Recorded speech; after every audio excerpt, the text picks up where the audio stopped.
Welcome everyone to the FM 1059, the Chinese radio network with the Canada Living Cantonese program. On the air, we have a guest, the Pearl Region Chair, Nando Iannicca. And we also have our program host with the Josephine Powell and myself being Alec. So Josephine Powell, please fire off with our New Year greeting program. 恭喜發財，祝大家牛年開心，身體健康，一帆風順。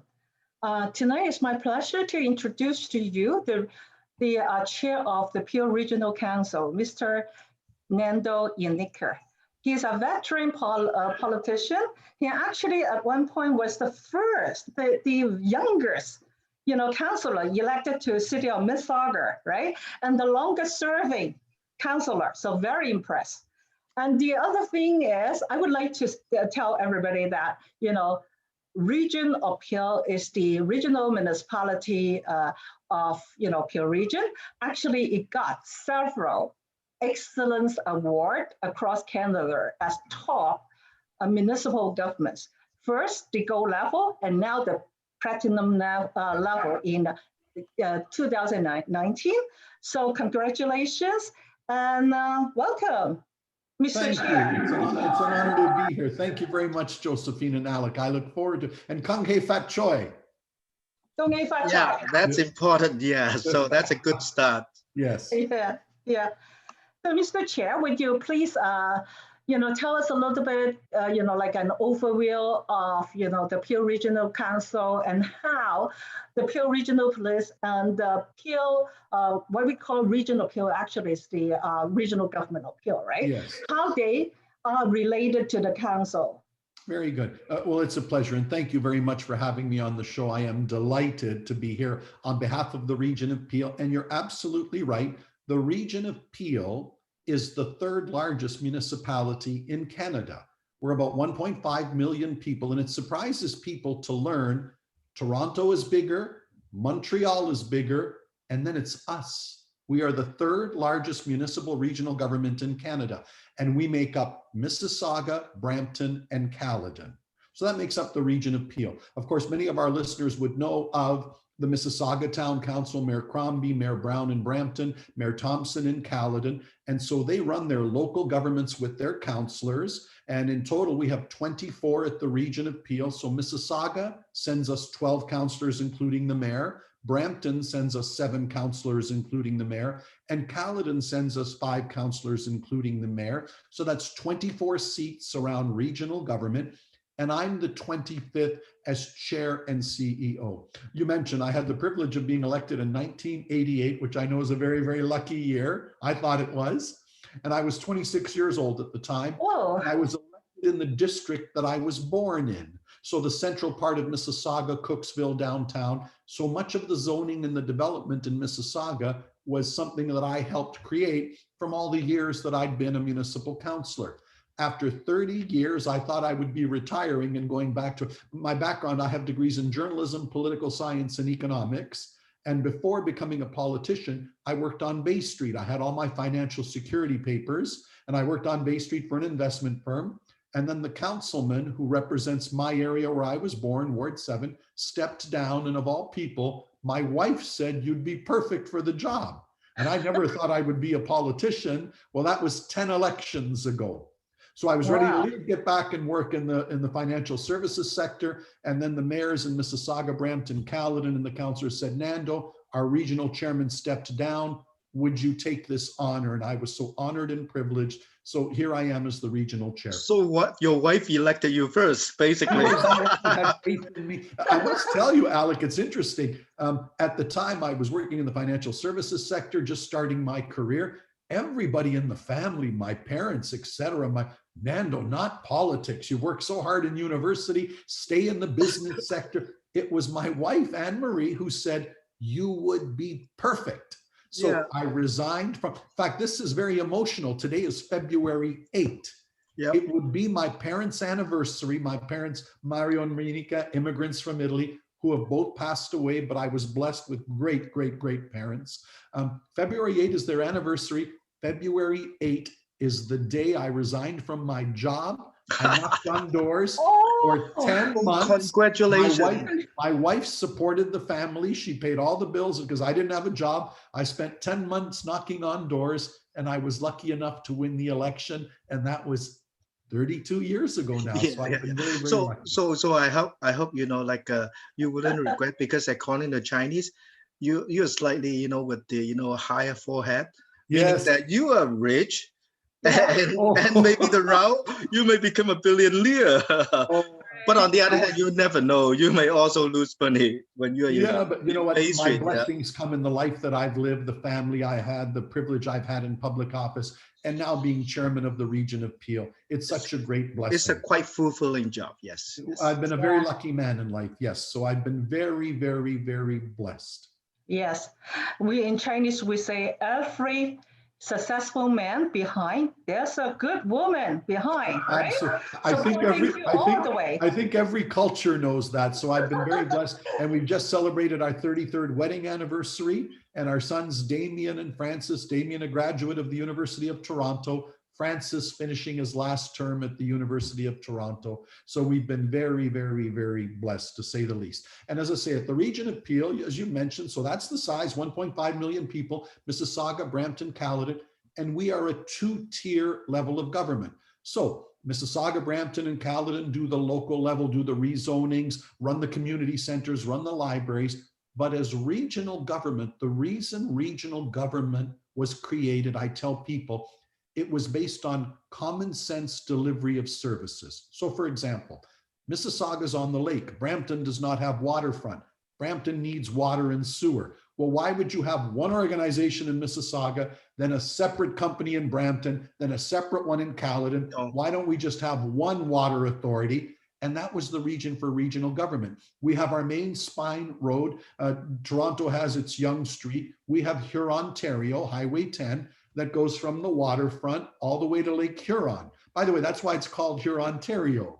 exactly. The big That's the pipe. reason The why. big pipe. Yeah. So it goes through all three of our cities, but why would you have three levels of government managing the road? Regional government, just one of us manage it. Just one of us resurface it. Just one of us plows it. Water services is why have three entities. So the region for municipal government was to have regional government, the services that we all share, instead of more government and bureau, one police force, one paramedics, that's the one housing authority. So that's what we do at the regional level, and making sure the water, the sewer, the roads are available to our municipalities through good planning, to have the services that need, so they can rezone land and build communities. Because great point that you made, Josephine, for the years that I was on Mississauga Council under Hazel McCallion's leadership, by the way, and what a friend of our Chinese community, Mayor McCallion was, a hero here in the Chinese community for all that she did and embraced, and all the good work that they have done. But what we had was at the local level, them rezoning the land and making sure we had regional services to service it. But all the years that I was with Hazel, we for many, many years had the most growth in all of Canada. Yeah. And then at a certain point, I think Surrey, BC took us over. Then Brampton became the leader for a while with its growth. And now I think we're back to somewhere in British Columbia. But we've grown and we continue to grow. And our growth has been our success because we welcome new immigrants and they've helped build this country. And new immigrants are the rising tide that lifts all boats. So at the end of the day, we at the Region of Peel are a service provider for water, sewer, policing, good roads, social services, housing. We let the local governments rezone the land, manage the libraries, manage the community centers, and it serves us very well. And Josephine, to your point, so proud of the region that we've won the Diamond Award for our finance, and we are only one of 8 governments in Canada, one of 8 that has a AAA credit rating. Our finances are remarkable with the Region of Peel. So we're very proud. Because you have to look after the dollars. You have to run it like a business, like Hazel would say. So we're very proud of that. Yeah, and more importantly, this year with the health, department, that's also important. So, Right. so in your region, they run approximately $3.3 billion budget. So how about Pearl? Is much bigger, right? Yeah, not by much, but overall, our total budget in any given year might be $4.75 billion. We manage 6,000 employees at the region of Peel. We have another 3,000 at the Peel Regional Police. Our 10-year capital budget might be $10 billion. All the water and sewer that we have to put in the ground for the new development that's coming. We're talking about places like Brampton is growing. Caledon is growing quite a bit now around the Bolton area. And even Mississauga down on the water, where there's two huge, marvelous developments on the waterfront, which is a beautiful asset for the region of Peel. We still have a lot of growth, so we have to make sure we have the water, the sewer, the services that you need to keep accommodating growth, because as much as people think we've grown a fair amount, we still have a lot of land and a lot of developable land, and what's changing is we're not growing out anymore. The 1 acre estate lots that are expensive to service, that are expensive to maintain, we need to start growing up like our friends in Hong Kong. And we're starting to transition to that. Skyscrapers. Skyscrapers, maybe not that big, but in between, and then more townhomes. We call it the missing middle, places where you can live, work, and play. You don't have to drive a car. You have to take transportation, take public transport, because we also have to save the environment. We can't all drive in cars where we're going, and that's the next evolution. The last thing about the region of Peel, because of the roads, because of our 400 series highways, because we're so close to the United States market, and one of our greatest blessings of all, because of Pearson Airport. They call it Toronto Airport, but it's really in my region. It's entirely in the region of Peel. We have so much freight and cargo traffic. We move a lot of product in Peel. Every day today, $2 billion of products traveled on our roads. So if you're having your meal tonight and you're eating tomatoes, we probably brought them to you for Peel. When you brushed your teeth this morning, we probably brought you the toothpaste. That's how my shirt got here. That's how your glasses got here. We, as much as anything else, we help the supply chain deliver product. And you see the Amazons coming into Peel now for warehousing. But Centrum is probably from your region. Without question. So we are in a lot of businesses, and I'm very proud the staff that we have and my council colleagues and their leadership. I think we do a pretty good job of it. Yeah, so in your region, the capital budget is approximately 800 million, but in Pearl's case, there's a lot more infrastructure. How big is it? I think my base amount of goods that we own, we have $10 billion of assets at the region of Peel. So there's a lot of infrastructure in the ground, because remember, we're a very big place and continuing to grow. So we have a lot of assets. And I want to be clear, because a lot of residents are concerned about, boy, that's a lot of money. We are very proud, just like my good friend Wayne Emerson, Maurizio Bevilacqua, the mayors that you have, we expect growth and development to pay for itself. So our 10-year capital budget going forward might need another $3.2 billion. All of that virtually comes from developers who have to pay for the new pipe, who have to pay for the new road, who have to pay their levies, who have to give us green space, because we want controlled growth and we want to build livable communities. Thank you. Mr. Chair, I think, our audience are very anxious to know. After a year of, pandemic, are we going to get a tax hike from the region? No. It's interesting you say, because we've already spent a great deal of time on our budget. So the staff go away, prepare a budget with all of the services that we had to provide. And COVID hit us very, very hard, but it hit various municipalities and regional governments differently. For example, our friends in Brampton, our friends in Mississauga, and Toronto especially, the TTC lost hundreds of millions of dollars in revenue. The community centers weren't open, so people that paid for a swimming class, people that paid for a bingo night, that money went away. We're a little bit different. At the regional level, we provide services. So we had to pay more for paramedics. We had to pay more for police. So at the service end, because that's the nature of regional government, our expenses went there, where I still have to provide a police service. I still have to provide paramedics. We still have to provide daycare services. So many things that we're housing, so many businesses that we're still in that we had to stay in. So that's where the pressure came from. But I'm proud to say we're really big. In all my 30 years in government, the rate of inflation people understand. So we always tell our staff, can you explain maximum why we're at the rate of inflation, but we have to do a little bit better. The last presentation that we had last week on the budget, and we're going to have a follow-up this Thursday, we hope to come in around 2% total increase. And remember, and because of the 2 tiers of government, when you take my 2% from the regional level, add the local level for example, with credit to Mayor Brown, the city of Brampton's come in at 0. They've already done their budget. So okay. between the 2, you might have a 0.9 or 1% tax increase in Brampton. We wish it could be 0, but with all the services we had to provide, homeless shelters, things of that sort, we think that's pretty fair, but we won't know officially till this Thursday when we have our next budget meeting. Right. And just really like to fill in others, that the region had a new fleet of ambulance, which provide, Medicare on the ambulance really without the hands touching. Yes. So it's really nice and advanced, right? Yes. Okay, then we move on to have the next one is about, like we talk about the economic development already, right? A little bit the roads and so on, because we're expecting a lot of people coming in. Maybe even not, if not this year, will be a lot next year, because Canada is expecting like 341,000 a year. So I imagine really being the one of the biggest municipality in Canada will get a lot of immigrants, right? So so anything, Alec, do you still have more things about economics? Otherwise, when we move on to housing. Yeah, we can move on to the housing basically. Okay. Mr. Chair,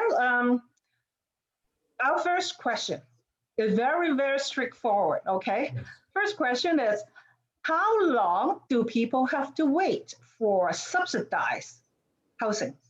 Great question. Let me begin by saying it varies according to your circumstance, and I will explain that in a little bit more. But let me start with probably the most significant thing our government has done, and I could not be prouder. When I became chair, housing, supportive housing is a big challenge. Yes. There was a while our waiting list was 11 years long. That's unacceptable. And how can you contribute to society if you don't have a permanent address? So we need to provide housing at all levels, market housing, subsidized and deep subsidy. And we've done a great job of that. We went to our council and we said, what are we going to do these next 10 years? And we approved a $1 billion housing initiative passed by our council. We put $333 million in. I was very, very proud to be with Mayor Brown and Minister Hussain from the federal government June of last year, where we did a groundbreaking and the federal government gave us their $256 million. And now I'm talking to our friends at the province. I've spoken to the Premier, I've spoken to the Minister of Housing and said, it's your turn. We need your $333 million so that we can build 2,240 units of housing over the next 10 years. And we have shovels in the ground right now for 340. So we're very, very proud of that. We still need to do much more. To get back to your specific question, what we've done in Peel, and we're very, very proud of this. Some people may disagree, but housing is not like the first person in line at the grocery store who goes first. What we look at is, what is your need and how do we solve other problems? So if you're a woman who's a single mother on welfare with 3 children, you may be the last one in, but we want to move you up the list, because getting you housing means you can look after your children better. You can maybe get daycare so we can, and now you get back to job retraining into your job. So that instead of providing housing forever, we're helping you get ahead. If you are someone who's been injured, so you've had an accident at work, we don't put you at the end of the list. Say, how can we help this person? Can we give them therapy? Can we give them to either help them get back in the job market or look after them for all the time they'll have to be looked after? So it is a very difficult question to say how long anybody has to wait. We look at the individual need of a person and say, what is the greatest good we can have to find a solution that is long-term, instead of here's your housing and stay here for the next 30 years until your time comes. That's not sustainable. So what we encourage everybody to do is to call the Peel Regional Housing Office. Here is my unique situation. And we look at every unique situation. We have had examples where and I hate to say the most common one that comes up, and it's been a problem during the pandemic, where violence among intimate partners. You know, with the pandemic, Yes. it's a real challenge. So Yep. when we have a woman usually who's in that situation, we don't tell her to wait a year for housing. We tried to provide it tonight. Yep. Because she needs it. She can't stay in. So Like an emergency. Yeah. it's Yeah. like an emergency. Right. So we have to have the like, what can we do? Then assess her situation, get her the supports that she needs. Is she a single woman? Is she a single mother that has kids? That is the approach that we take. And then when we're trying to help her, say, what is your situation? What is your employment staff? Well, I've never had the chance to get job retraining. How Yeah. can we help you do Yeah. that Yeah. so that, you know, it's the old biblical example. You can give a person a fish and you have to keep giving them fish. Exactly. We want to teach you how Let, to let, fish. let me put in another angle, right? So basically, like all these the 2,000 unit, you know, with the 1 billion, you know, together. Yes. So that's long term, you know. Like in the meantime, you have the inclusionary zoning coming along Yes. from the government, and that will actually push the developer to provide the affordable, whether it's purchase or rental, you know, unit. Yes. So those are actually a much faster, you know, like in terms of Alex, delivery. and Al, great point that you made with regards to the inclusionary zoning. Now, again, as a gentleman that was down at the local level for 30 years, it's not without its challenges, though, because as I've argued before, Alec, a lot of time people are talking about affordable housing and they mean subsidized housing. A Yep. lot of times they're talking about subsidized housing and they mean affordable housing. And then I say, as subsidized by whom? Who's paying the subsidy? Right. So Right. the second problem we have at the region is when I was the local councillor, we approved the rezonings. So it was us at the local level that said, yes, we're going to approve your condominium. We're going to approve your 3 buildings that are going up. And it's they that zone it, and through their zoning, they have to say, now don't forget, you own us 10% that is affordable. Then we have to define what is affordable in any marketplace. Exactly. So we Yeah, have we talk about, you know, like a 13.5%, you know, price rise in 2020 for the GTA area. Yeah. So another, you know, the similar type of growth, the price is ongoing going up. So yeah.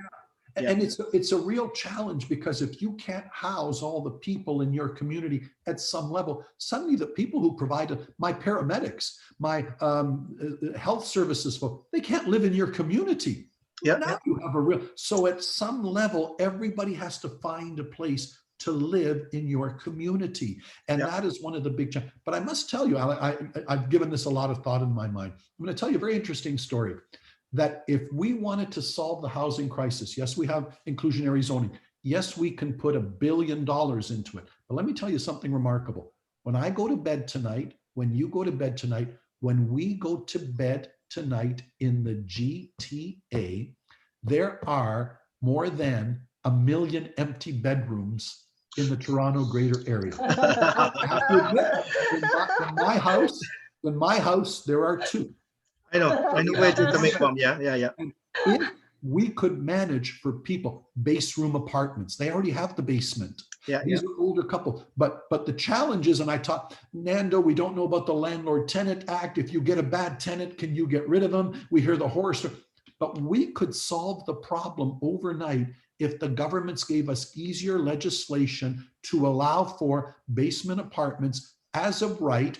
And let's deal with the parking, let's deal with the garbage collection, let's deal with, that is another solution that I think is a faster solution, because I don't have to build one more building, I don't have to build one more house, I don't have to build another road, I don't have to build another sewer. We can do that now. There's many solutions, I always encourage government, why don't you make it easier? And can I tell you, as you know, Alec, getting back to what it's very expensive to live in the GTA now. I know people from my family, my aunt, my uncle who live alone in the big house, they want to die in the paternal home. They were always in that house. I'm going to stay, even if they have more bedrooms than they need. If they could get a good tenant, they would take them right away. Say, Nando, the $1,000 they give me helps, and they like somebody else in the house so that they don't live alone. And if they get the good tenant, they're very, very happy. We have to do more to encourage that, because that's a much faster solution that we should also consider. So one of the things that, you know, Ontario Premier is trying to do is increasing the housing supply. So that's why, you know, they are doing the Ministry of Zoning order. Yes. The one that I specifically talk about, the Caledon, which is like, you know, the Repo 34, which is a sort of, you know, like you guys do not want it, but the ministry want it. So, but that also increased the housing supply by 7,500, which is a big community. Why are you guys objecting it then? Again, what the council, it's a great question with regards to municipal zoning orders. One of the challenges that we have with our bureaucratic system of approving land development is very cumbersome. I remember one of the biggest projects that I ever worked on in the downtown of Mississauga, from the day we received the application to the day they put the first person in a building, was 12 years. That's too long. So it is very cumbersome to have a process that takes that long. In discussions with the minister and the premier, a couple of the things that with municipal zoning orders, they fall into two categories, I find. Number one is, we know where you're going to end up. Can we speed it up? We haven't got 12 years. We know you want the land zone. We know the services. We all agree that that is the use, but all these boxes that you have to tick, 34 reporting agencies, appeals, etc., it takes way too long. Problem number two that the government is trying to solve is, let's be very honest, I've done this for 30 years. Not everybody wants an affordable housing project next door to them. Not everybody wants the new Amazon facility next door to them, but the government knows we need affordable housing and we need jobs. And what they're saying is, where the planning makes sense, can we move this along and build the housing and create the jobs? And I see the point that they're trying to make. We wish they would respect the local planning beliefs more. Right. I think their argument, it's always the case. You upset your official planning. We've given you 3 years, 5 years, 7 years to deal with it. We have to get along, because I've always believed this as well. The best social program in the world is a job. So I respect this government for trying to create jobs and create housing and create factories and create businesses, because that too is the rising tide that lifts all boats. Right. But I think what they have to do to end on municipal zone, I think there should be more from the government provincially saying, here is what we will be doing. In the next year or two, can you get to where we want you to go? Give me the requirement, I'll deliver it. Yeah, basically. We have to step in, and I hope arrive at the outcome that we would have arrived at, and not go against what a community wants, but let's expedite the process, because there is no question it takes too long to bring housing onto, and that hurts everybody. Actually, I think we are good with this one. We are 27 minutes. So okay. Why don't we finish with the transportation questions? Yes. Yeah. Okay, so I just want to add one comment. I actually used to work on the Livable Peel project. Yes. We worked with planners together and the Peel regional province. So we came to the conclusion that we didn't want, like ethnic enclave, and we want mixed income neighborhoods, so that everybody will be safer. And if one neighborhood suffers, that means it's diverse community, complete community. Yeah, absolutely. Right. Okay. And one more question. Sorry, Alec. I know that you are anxious on the transportation. I have one more question. Is for the emergency. I know that Regional Appeal give out, kind of like a monthly subsidy for rent. How much is that? I heard different figures. And again, it depends on your particular need, the amount of subsidy that you need, how much money we get from our provincial, federal. And as I say, anybody in that, we can answer your specific question. Is it you and a partner? How much income do the two of you have, et cetera, et cetera? So we, along with the subsidy that we get help from the provincial and federal government, yes, where we can, we will provide subsidy. It depends on someone's individual circumstance. Yeah. Okay. Sorry, Alex. Go ahead with your question. We want to move on to the transportation question. Yes. As you know, we have the work from home, like a paradigm change. Yes. Many of the downtown banker, like the corporation, 70% of their staff is actually working from home, only leaving the front lines in there, right? So with the reduced, transportation, how you guys plan moving forward in terms of transit, as well as, road expansion. In particular, I'm more interested with the GTA West corridor, which is also quite important for the logistics. You want to shed some light in the overall as well as the Western corridor? Yeah. Alec, what a great question. the biggest question that any municipal councillor, mayor, chair worries about right now is we are in the middle of the storm right now with COVID. What is it going to look like 8 months, 18 months, 8 years from now? I believe the world will go back to much the way it was. There will be some change. Very smart gentleman was talking about this. I think it was the president of Microsoft. And the question was this, and I was guilty of this. They said, how are you coping in the virtual world, the WebEx world, the Skype? And my answer, like many people, you know, it's going pretty good. It's going better than I thought. The question he asked is, but was it as good as the way it was before? Are you as productive as, and the answer is no. And that led me to believe there will come a point in time where we get back to what normal was. Some jobs will change forever. The people that realize they don't need expensive office, I realize that. But the fact of the matter is, one of the greatest human inventions ever is the city.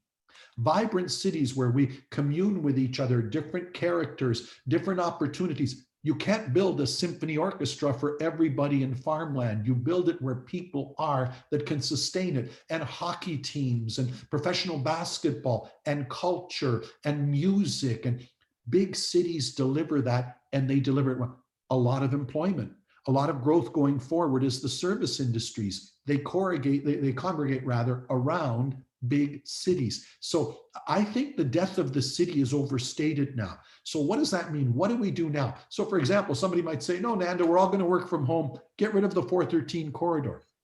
I think it would be short-sighted because yes, I'd like everybody on transit, but here's what I tell people, and I have the privilege of being the chair on our Smart Freight Growth Initiative, probably the most important job I have in moving the $2 billion of product that goes through Peel every day. Between the airport and our 400 series highways, our American market, $2 billion of product. And here's what I tell people. In ALEC, the 32 years I've been in government, provincially, federally, has slowly started to put more money in public transit, like in Scarborough, where you're having challenges with. What I tell them though is in my 32 years though, they've never put one more dollar in moving cargo and freight. Not one. They talk about subways, they talk about BRT, they talk about LRT, but to help move product, they've done nothing. Well, every one of those new 60 or 80,000 people coming into the GTA are going to need tomatoes tonight, are going to need pens to write with, are going to need a new shirt, or that product's got to come. We moved to the 60,000 people in every year. We said we have to build more transit, like in Peel, the light rapid transit line that I was chair on the committee. But once they are home, how do I get her a new pair of shoes? How do I get them the tomatoes they need? You need, because they need them. And very little has been done. So to answer your question, that's why corridors like the 413 matter, that take us to the emerging markets and bypass all the congestion. I mean, the 403 and 410 in Mississauga, and the day they were built, they were at capacity. And yes, I wish I could put everybody on transit, but cargo doesn't move like people. And so that's why our council and the Mayor of Caledon especially said, we need the 413 corridor because it will move the goods. Aggregate. These buildings don't build themselves. You need the gravel, you need the stone, you need the cement. That comes from us, it comes from Peel, and it comes from Caledon. You're not going to put it on a subway system. You're not going to put it in a Uber. You've got to deliver it on the road system so that we keep growing and provide for people. So that is why my council, I think, is so in support of the 413. So I heard the report, there's going to be, in 20 years, will be, increasing 200,000 truck at the peak time, so that you cannot avoid the expansion. But except, of course, Orangeville, Brampton, they are worried about their own problem. Did not see the big picture. Of course, they engage it environmentally, etc. Right? It's not without its challenges, but growth benefits all. Alec, of all and I've dealt with numbers, growth projections, exponential growth. What I like the most that you can tell your listeners tonight is this, because people understand. Forget this percentage, forget this many new people every year, this month. This is all you need to know. Where you and I are tonight, today, where we live in the greater metropolitan Toronto, Hamilton area, GTHA, in 50 years, we will be adding the population of Montreal and Vancouver combined. That's what's coming. And all the services that Vancouver and Montreal have, we need as well. We need that much more transit. We need that much more community center. And I tell people, you don't like that it represents change, but we've benefited immensely from the change. We've benefited immensely from immigration. We've benefited immensely from, let's build it properly. Let's build it in a controlled manner. Let's build livable cities where you can walk, live, work, and play. And we are succeeding in large part. We have a lot more work. Let's make it more pedestrian friendly. Let's get more people on transit. And what that really is, that's the evolution of any city. You have to go through these growing pains, but I think we're getting more right than we're getting wrong, but we need everything. Exactly. Right. And also when we talk about 20 years later, who knows what type of transportation we will have? Maybe just really drones all over in different levels of the sky, right? We can help a bit, but not everything. Yeah. So, so that is but the people are coming, the growth is coming. We welcome it in controlled growth appropriately, just like they let my family in, they let your family. We welcome new because they help all of us. They provide jobs. They're in the service industries. They're you look at the countries in the world, and I won't name them, that have very serious problems. Almost invariably, I'll name one where my parents came from, Italy. Huge problems now. They are losing population every year. More people die than are born. That's a problem. And they don't have immigration. That's a problem. And when you look at these countries like that, you can see that that's not going to give you a good standard of living. So we have to welcome people that want to come here like you did, like my parents did, that want to work and build Canada, because they give us back more than we give them. Yeah. And it's why we have such a wonderful way of life in Peel, in Mississauga, Brampton, Caledon, in Southern Ontario, and in Canada. Yeah, hopefully 20 years from now, we have the driverless truck, all over. Right. So I think let's not forget, be welcoming to newcomers. Absolutely. Time, right? Absolutely. And thank you very much, Chair Nando Iannicca, tonight for joining us. Give us a lot of insights about, the regional government's work and also what's coming up next. And if anybody has more questions, please call 905-791-7800. And if you are Bewildered which function is Mississauga, Brampton, or the region, just call 311 from where you are. So thank you very much, and Gong hei fat choy. Pleasure. Thank you. Thank you. Goodbye. Bye-bye. Goodbye.